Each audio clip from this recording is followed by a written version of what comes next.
नमस्कार। आज की तारीख है 15 सितंबर 2020। मैं आदित्य लेके आया हूँ एडिटोरियल नोट्स सेशन। यहाँ पे हम बात करते हैं ऐसे करंट अफेयर्स की चीज़ों की जो कि यूपीएससी सहित अन्य कॉम्पिटिटिव एग्ज़ाम्स के लिए इम्पॉर्टेंट होती हैं। इसके साथ साथ जो इम्पोर्टेंट इश्यूज़ होते हैं उन्हें भी बात करते हैं, और करंट की चीज़ों को जो हमारा स्टैटिक सिलेबस है ना, जो एग्ज़ाम्स का सिलेबस होता है उनसे भी रिलेट करके हम चलते हैं। तो आइए आज का सेशन स्टार्ट करते हैं। सबसे पहले हम बात करते हैं प्रधानमंत्री जन विकास कार्यक्रम की, PMJVK। तो प्रधानमंत्री जन विकास कार्यक्रम का मतलब क्या है? देखिए, इसका मकसद है कि सोशियो इकोनॉमिक इंफ्रास्ट्रक्चर फैसिलिटीज़ जो हैं माइनॉरिटी कम्युनिटीज़ के लिए, उन्हें बेटर किया जाए। देखिए, सोशियो इकोनॉमिक इंफ्रास्ट्रक्चर फैसिलिटीज़ कहने का मतलब सामाजिक और आर्थिक रूप से जो माइनॉरिटी कम्युनिटी हैं उन्हें सशक्त किया जाए, हेल्थ प्रोवाइड किया जाए, एजुकेशन प्रोवाइड किया जाए, स्किल डेवलपमेंट किया जाए माइनॉरिटी कम्युनिटीज़ के बीच, ठीक है। जिससे क्या होगा, जो बैकवर्ड पैरामीटर्स का नेशनल एवरेज का गैप रह जाता है ना, बैकवर्डनेस जो है माइनॉरिटी कम्युनिटीज़ में और मेजॉरिटी कम्युनिटीज़ में कुछ एरियाज़ में, तो वो उसे सही किया जा सके, इसलिए प्रधानमंत्री जन विकास कार्यक्रम ये चलाया जाता है, ठीक है। पहले इसका पहले ये मल्टी सेक्टोरल डेवलपमेंट प्रोग्राम के नाम से जाना जाता था, MSDP, ठीक है। इसे प्रधानमंत्री जन विकास कार्यक्रम इसका नाम चेंज किया गया और इसे रीस्ट्रक्चर किया गया, ठीक है। स्पेशल एरिया डेवलपमेंट स्कीम है ये, जिसका ये मकसद होता है कि माइनॉरिटी कंसंट्रेशन के जो डिस्ट्रिक्ट्स हैं जहाँ पे माइनॉरिटी का कंसंट्रेशन कम है, माइनॉरिटी का कंसंट्रेशन थोड़ा ठीक ठाक है, काफ़ी ज़्यादा लो नहीं है, तो वहाँ पे जो डेवलपमेंट डेफिसिट्स कहने का यही मतलब है कि विकास के जो पहलू होते हैं जैसे हेल्थ, एजुकेशन, यही सारी चीज़ें, इन्हें सही किया जा सके। ये प्रोग्राम 2008-2009 में शुरू किया गया था, ठीक है। और उस समय 90 ऐसे माइनॉरिटी कंसंट्रेशन डिस्ट्रिक्ट्स को चुना गया था, जिनमें लगभग 25% माइनॉरिटी पॉपुलेशन थी। और MCDs का ये जो डेटा निकाला जाता है कि पॉपुलेशन के बेसिस पे जो माइनॉरिटी कंसंट्रेशन डिस्ट्रिक्ट्स कैलकुलेट किए जाते हैं, उन्हें पहचाना जाता है, ये सेंसस 2001 के डेटा के अनुसार जाना जाता है। MSDP का प्राइमरीली मकसद क्या है? डेवलपमेंट गैप्स को भरना, ठीक है। ये एक सेंट्रली स्पॉन्सर्ड स्कीम्स है वेरियस मिनिस्ट्रीज़ की, डिपार्टमेंट्स की, ठीक है। और इसमें जो प्रोजेक्ट्स हैं, जो इसके मकसद हैं, उनमें जैसे एडिशनल क्लासरूम अवेलेबल करवाना माइनॉरिटी कम्युनिटीज़ को, वहाँ पे लेबोरेटरीज़ प्रोवाइड करवाना उस क्षेत्र में, माइनॉरिटी कंसंट्रेशन डिस्ट्रिक्ट्स में, स्कूल बिल्डिंग्स, हॉस्टल्स, टॉयलेट्स, पॉलीटेक्निक्स की बिल्डिंग, ITIs की बिल्डिंग, है ना, community health centre, primary health centre, anganwadi केंद्र, रूरल हाउसिंग, ये सारी चीज़ें, ये सारी फैसिलिटीज़ प्रोवाइड करवाना है। नेक्स्ट हमारा इशू है नेशनल रिवर कंजर्वेशन प्रोग्राम, ठीक है। देखो, नदियों की साफ़ सफाई और नदियों का जो रिजुवनेशन है, उसके लिए क्या सेंट्रल गवर्नमेंट क्या करती है कि ये स्टेट गवर्नमेंट्स और यूनियन टेरिटरीज़ द्वारा जो स्कीम्स चलाई जा रही हैं, जो प्लान चलाए जा रहे हैं, उन्हें सपोर्ट करने के लिए ये प्रोग्राम चलाया जाता है सेंट्रल गवर्नमेंट द्वारा, नेशनल रिवर कंजर्वेशन प्रोग्राम, ठीक है। अब NRCP में होता क्या है, पॉल्यूशन को कम करने के लिए या पॉल्यूशन को एकदम दूर करने के लिए जो वेरियस वर्क हैं, जैसे कि सीवेज को किस तरह से डाइवर्ट किया जा सकता है, सीवेज नदी में ना जाए, कहीं और उसको डंप किया जा सके, सीवेज सिस्टम बनाना और सीवेज ट्रीटमेंट प्लांट्स बनाना, इससे पहले कि नदी में पानी जाए, किसी फैक्ट्री का या किसी भी ऐसा इंस्टीट्यूशन का जहाँ से वाटर पोल्यूशन हो सकता है। लो कॉस्ट सैनिटेशन, कम कॉस्ट में सफाई की जा सके, और नदियों में घाट बनाए जाएं, पब्लिक का पार्टिसिपेशन, पब्लिक का अवेयरनेस बढ़ाई जाए कि रिवर पॉल्यूशन को कम करने में जिससे सहायता मिले। तो ये सारी चीज़ें NRCP यानी नेशनल रिवर कंजर्वेशन प्रोग्राम के तहत कवर होती हैं। नेक्स्ट जो हमारा आज का मुद्दा है वो है मानसून सेशन ऑफ पार्लियामेंट का मानसून सेशन शुरू हो गया है। तो अभी ना क्या होता है कि कई बार एग्ज़ाम्स में सेशन ऑफ पार्लियामेंट से क्वेश्चन पूछ लिए जाते हैं, इसलिए हम थोड़ा सा सेशन ऑफ पार्लियामेंट के बारे में आज चर्चा करेंगे। देखिए, सबसे पहले तो आप ये समझिए कि प्रेसिडेंट ऑफ इंडिया जो होते हैं, उनके पास ये पावर होती है कि वो हर हाउस को टाइम टू टाइम, ठीक है, लोअर हाउस अपर हाउस दोनों को टाइम टू टाइम समन कर सकते हैं, बुला सकते हैं, ठीक है।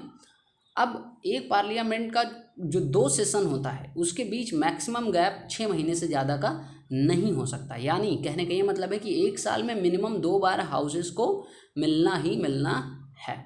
जो सेशन है पार्लियामेंट का, एक साल में 2 बार तो उसे चलना ही चलना है, ठीक है। Parliament should meet at least twice a year.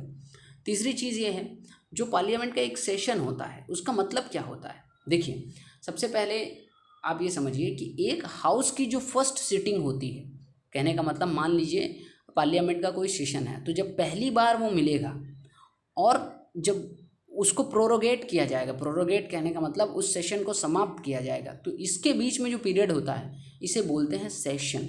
Session का मतलब फर्स्ट सिटिंग ऑफ हाउस और उसके प्रोरोगेशन के बीच का जो गैप है। अब ये प्रोरोगेशन वगैरह क्या चीज़ें हैं, ये सारी चीज़ें मैं अभी आपको समझाता हूँ।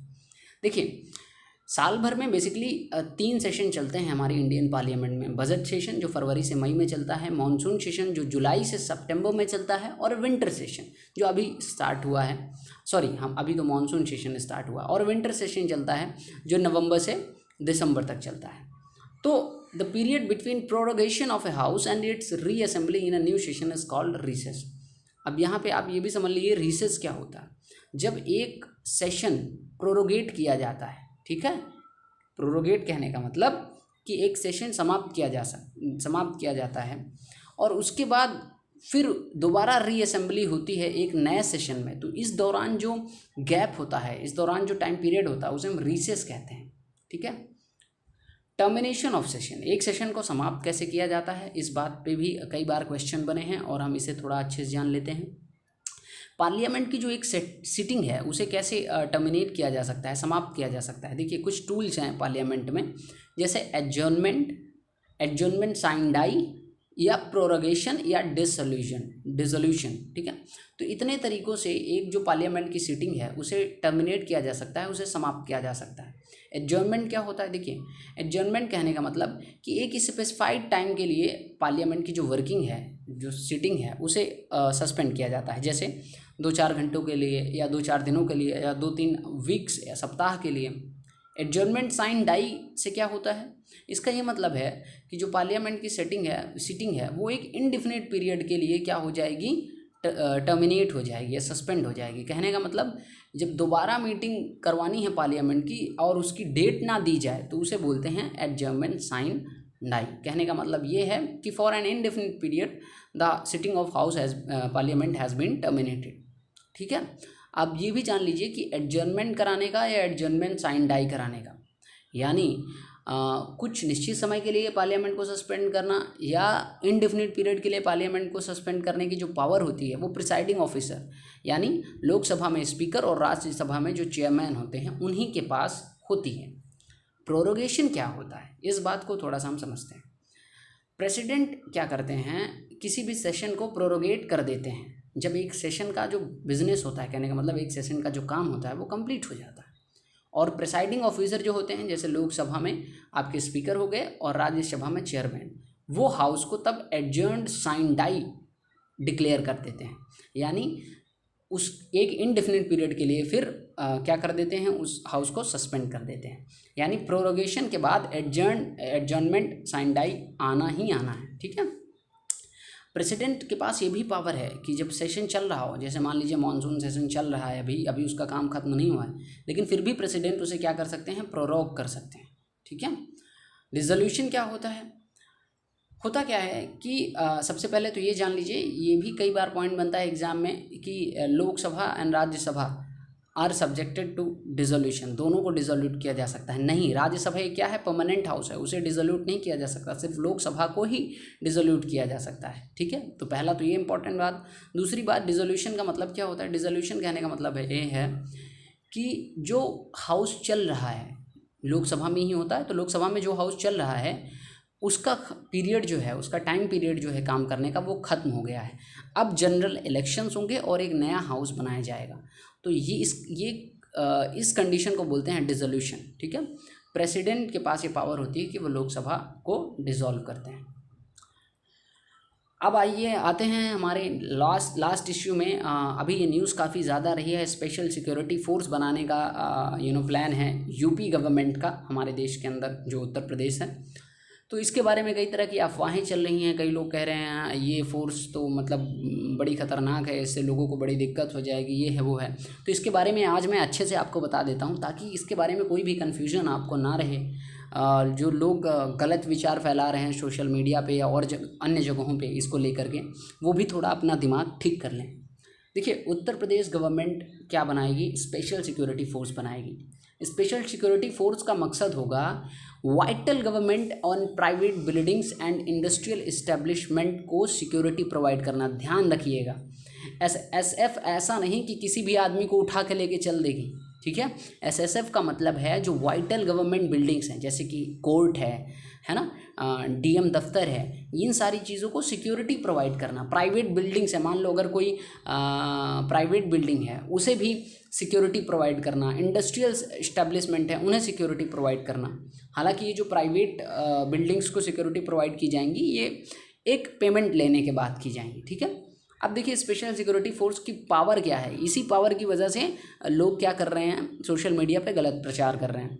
पावर ये है कि किसी भी डीएम के ऑर्डर की या किसी भी मजिस्ट्रेट के ऑर्डर की या वारंट की ज़रूरत नहीं होगी, और ये स्पेशल सिक्योरिटी फोर्स बिना मजिस्ट्रेट ऑर्डर या वारंट के किसी को भी अरेस्ट कर सकते हैं या किसी के भी घर में सर्च कर सकते हैं, ठीक है, रेड कर सकते हैं। अब इसकी पावर्स कैसे, और कुछ रूल्स हैं इसकी पावर्स के रिगार्डिंग बनाए जाएंगे, ठीक है। तो अभी ये फाइनल नहीं हुआ है सब कुछ। दूसरी बात, ये जो यूपीएसएसएफ होगी, ये इलाहाबाद हाई कोर्ट के ऑर्डर पे बनाई गई है। इसे वॉलंटरली यूपी गवर्नमेंट अपने हिसाब से नहीं बना रही है, कहने का मतलब ये अपनी इच्छा से नहीं बनाया, इसे इलाहाबाद हाई कोर्ट के ऑर्डर पे बनाया जा रहा है, जो उन्होंने दिया था दिसंबर 2019 में, जब मुजफ्फरनगर और बिजनौर कोर्ट्स में शूट आउट के इंसिडेंट हुए थे। तो ये सिक्योरिटी को देखते हुए इलाहाबाद हाई कोर्ट ने निर्देश दिए थे यूपी गवर्नमेंट को कि आप इसका कुछ इंतज़ाम करिए, है ना। अब देखिए, ये किसकी तर्ज पे बनाई जाएगी, जो सेंट्रल इंडस्ट्रियल सिक्योरिटी फोर्स है उसकी तर्ज पे ये UPSSF, UP special security force बनाई जाएगी।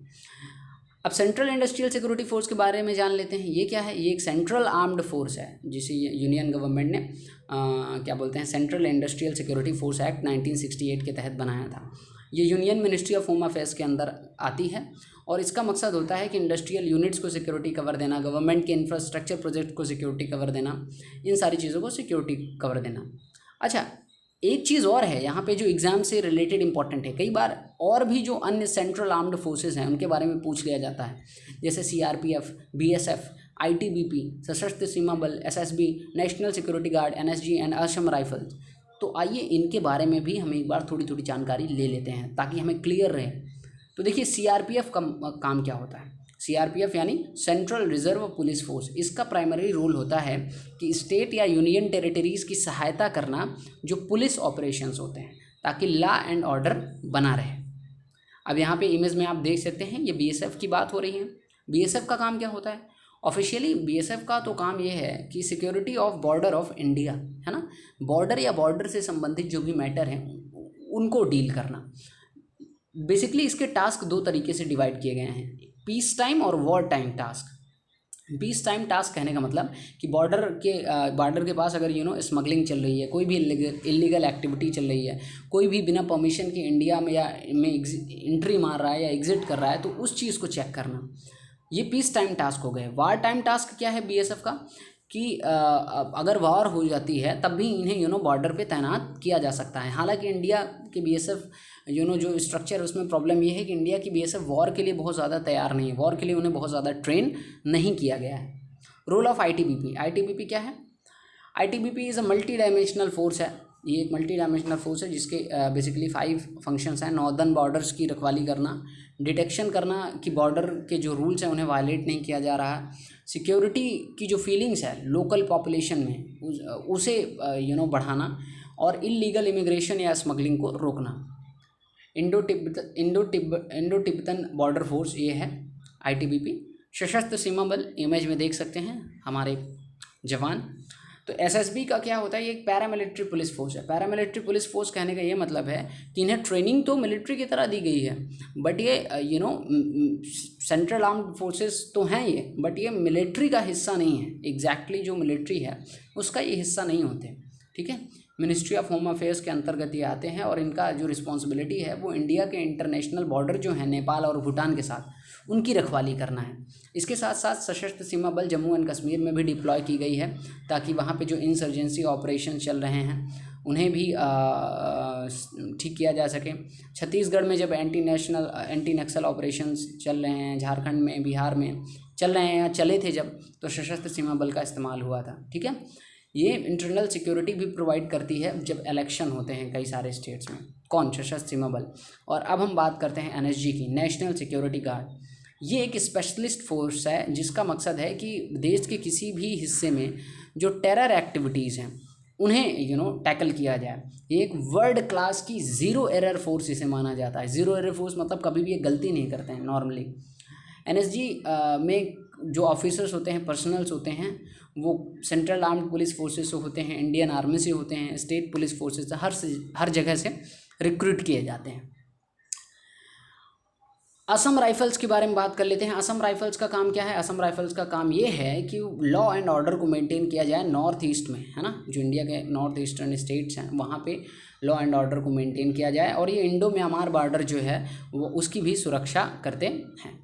तो आज के सेशन के लिए बस इतना ही। ये मेरा मेल है oaditya900@gmail.com। आप इसमें मुझे कॉन्टैक्ट कर सकते हैं। मेरा व्हाट्सएप नंबर भी दिया है। मिलते हैं कल।